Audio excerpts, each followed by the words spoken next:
23:43 ಯೇಸು ಅವನನ್ನು ನೋಡಿ, இன்றைக்கு நீ ಇವತ್ತೇ ನನ್ನ ಸಂಗಡ என்னுடனே கூட ನನ್ನ ಸಂಗಡವಾಗಿಯೂ பரதேசில் இருப்பாய் என்று மெய்யாகவே உனக்கு சொல்லுகிறேன். ಪರದೇಶಿನಲ್ಲಿ ನೀನು ಇವತ್ತೇ ನನ್ನ ಸಂಗಡ ಇರ್ತೀಯ ಎಂಬುದಾಗಿ ದೇವರು ಹೇಳುತ್ತೆ. இந்த வசனத்து மூலமா ಈ ವಚನದ ಮೂಲಕವಾಗಿ ಮೂರು ಕಾರ್ಯ ನಾವೊಂದು 3 ವಿಷಯಗಳನ್ನು ನೋಡೋಣ. ಫಸ್ಟ್ ವಿಷಯ வந்து மனம் திரும்புதல், ಮೊದಲನೇ ವಿಷಯ ಒಂದು ಮನಸಾಂತರ, இரண்டாவது ரட்சிப்பு, ಎರಡನೇ ವಿಷಯ ರಕ್ಷಣೆ, ಮೂರನೇದು வந்து ஆறுதல். ಮೂರನೇ ಒಂದು ಸಂತೈಸುವಿಕೆ. ಫಸ್ಟ್ மனம் திரும்புதல். ಮೊದಲನೇ ಒಂದು ಮನಸಾಂತರ லூக்கா 15:7 சொல்றாங்க. ಲೂಕ 15:7 ವಚನ ಹೇಳುವ ಪ್ರಕಾರ மனம் திரும்ப அவசியமில்லாத 99 நீதிமான்களை குறித்து சந்தோஷம் உண்டாகிறதை பார்க்கிறோம். மனம் திரும்புகிற ஒரே பாவி நிமித்தம் பரலோகத்தில் மிகுந்த சந்தோஷம் உண்டாயிருக்கும் என்று உங்களுக்கு சொல்லுகிறேன். ಮನಸ್ಸಾಂತರ ಹೊಂದದೇ ಇರುವಂತಹ 99 ಜನರಿಗೆ ಮಧ್ಯದಲ್ಲಿ ಮನಸ್ಸಾಂತರ ಹೊಂದಿದಂತ ಒಬ್ಬರ ವಿಷಯದಲ್ಲಿ ಪರಲೋಕ ರಾಜ್ಯದಲ್ಲಿ ಒಂದು ದೊಡ್ಡ ಸಂತೋಷ ಉಂಟಾಗುತ್ತದೆ ಎಂಬುದಾಗಿ ಬರೆಯಲ್ಪಟ್ಟಿದೆ.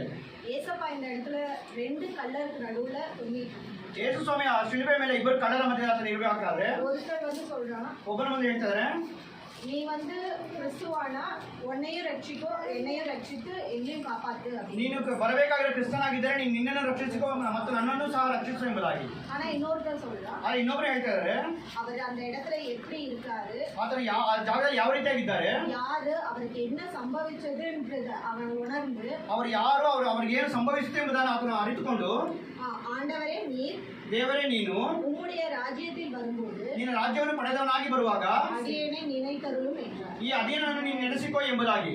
அந்த இடத்துல அவன் வந்து ಆ ಜಾಗದಲ್ಲಿ ಅವನು பாவி, ಆತನ ಪಾಪಿ, அவன் சாகிறதுக்கு முன்னாடி ಆತನ ಸಾಯುವಂತ ಮುಂಚಿತವಾಗಿ கடவுள் கிட்ட ದೇವರ ಹತ್ತಿರ அவனுடைய பாவத்தை மன்னிப்பு கேட்டு இரக்கம் பெறணும்னு நினைக்கிறான். ಆತನ ಪಾವವನ್ನು ಆತನು ಅರಿಕೆ ಮಾಡಿಕೊಂಡು ಆತನ ಮಾನಸಾಂತರ ಹೊಂದಬೇಕೆಂಬುದಾಗಿ ಇಷ್ಟಪಡ್ತಾ ಇದ್ದಾರೆ. ஏசப்பா வந்து அந்த இடத்துல குற்றவாளியா மறிக்கல, ಯೇಸುವಿನ ಜಾಗದಲ್ಲಿ ಒಂದು ಅಪರಾಧಿಯಾಗಿ ಆತನು ಸಾಯಲಿಲ್ಲ.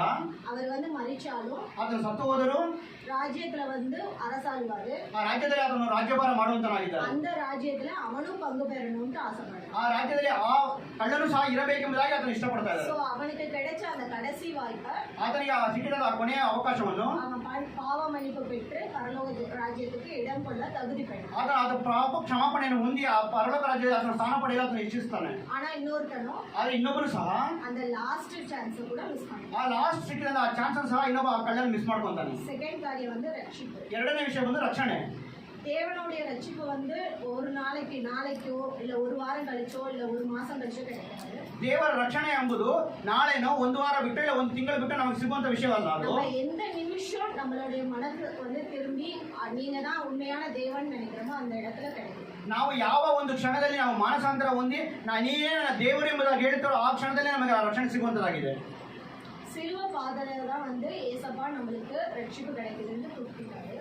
ಸತ್ಯವೇದ ಹೇಳ್ತಾ ದೇವರ ಶಿಲುಬೆ ಅಡಿಯಲ್ಲಿ ಮಾತ್ರವೇ ನಮಗೆ ಆ ರಕ್ಷಣೆ ಸಿಗುತ್ತದೆ ಎಂಬುದಾಗಿ ಬರೆಯಲ್ಪಟ್ಟಿದೆ. சிலுவை இல்லாம சிங்காசனம்.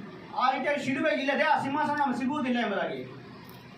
வெளிப்படுத்தின விசேஷம் 2:7 சொல்றது. ಪ್ರಕಟಣೆಗಳು 2:7 ಈ ರೀತಿಯಾಗಿ ಬರೆಯಲ್ಪಟ್ಟಿದೆ. ஜெயங்கொள்கிறவன் எவனோ, ಯಾರು ಜಯವೊಂದವನು ಯಾವನೋ ಅವನಿಗೆ தேவனுடைய பரதேசியின் மத்தியில் இருக்கிற ದೇವರ ಪರದೇಶನ ಮಧ್ಯದಲ್ಲಿರುವಂತಹ ಜೀವ விருட்சத்தின் கனியை புசிக்க கொடுப்பேன். ಆ ಜೀವ ವೃಕ್ಷದ ಹಣ್ಣನ್ನು ತಿನ್ನಲು ಕೊಡುತ್ತೇನೆ ಎಂಬುದಾಗಿದೆ. மூன்றாவது காரியம் ಮೂರನೇ ವಿಷಯ ಬಂದು ஆறுதல். ಆ ಒಂದು ಸಂತೈಸುವಿಕೆ. இந்த வார்த்தையை பேசும்போது ஏசப்பா சிலுவையில் தொங்கிட்டு இருக்கும்போது மகா வேதனையில இருந்தாரு. ಈ ಮಾತನ್ನು ಆತನ ಶಿಲುಬೆಯಿಂದ ಮಾತನಾಡಬೇಕಾದ್ರೆ ಒಂದು ಅತಿ ದುಃಖದಿಂದ ಇದ್ದರು ಆತರು. ஏசப்பாக்கு ஆறுதல் சொல்ல அந்த இடத்துல ஒருத்தரும் இல்லை. ಆತನಿಗೆ ಸಂತೈಸುವುದಕ್ಕೆ ಅಲ್ಲಿ ಯಾರೊಬ್ಬರು ಇರಲಿಲ್ಲ. ஆனாலும் அந்த கல்லனுக்கு வந்து இந்த வார்த்தையை சொல்லி ஏசப்பா ಆறுதಲா ಇದ್ದಾರೆ. ಆದರೂ ಸಹ ಆ ಜಾಗದಲ್ಲಿ ಅವರಿಗೆ ಸಂತೈಸುವುದಕ್ಕೆ ಯಾರು ಇಲ್ಲದಿದ್ದರು. ಆ ಕಲ್ಲನ್ನು ಸಂತೈಸುವ ಜಾಗದಲ್ಲಿ ಯೇಸು ಸ್ವಾಮಿ ಇದ್ದರು.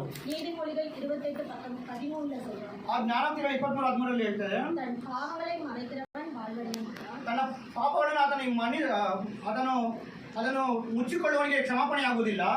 அறிக்கை செய்து விட்டுகிறவனோ இரக்கம் பெறுவான். ಅದನ್ನು ಒಪ್ಪಿಕೊಂಡು ಅರಿಕೆ ಮಾಡುವವನು ಆತನು ಧನ್ಯನು ಎಂಬುದಾಗಿ. ஸோ வந்து நம்ம வந்து பெற்றுக்கொண்ட ரட்சிப்பை வந்து எப்பயும் இழந்துடாம எப்பயும் அதை ஒவ்வொரு நாளும் நினைவு கொள்ளணும்ட்டு ನಾವು ಹೊಂದಿದಂಥ ರಕ್ಷಣೆಯನ್ನು ಯಾವತ್ತೂ ನಾವು ಮರೆತುಕೊಳ್ಳದೆ ಪ್ರತಿದಿನ ಅದನ್ನು ನೆನೆಸುವಂತವರಾಗಿರಬೇಕೆಂಬುದಾಗಿ ನಾನು ಹೇಳಲು ಇಷ್ಟಪಡ್ತೇನೆ. ಮತ್ತೆ 3:2 ಮತ್ತೆ 3ನೇ 2ನೇ ವರ್ಷದ ಈ ರೀತಿಯಾಗಿರುತ್ತೆ. மனம் திரும்புங்கள், ಮನಸಾಂತರ ಹೊಂದಿ பரலோக ராஜ்யம் சமீபமாಗಿದೆ. ಪರಲೋಕ ರಾಜ್ಯ ಸಮೀಪವಾಗುತ್ತಿದೆ, ನೀವು ಮನಸಾಂತರ ಹೊಂದಿ ಎಂಬುದಾಗಿದೆ. ಆಮೇಲೆ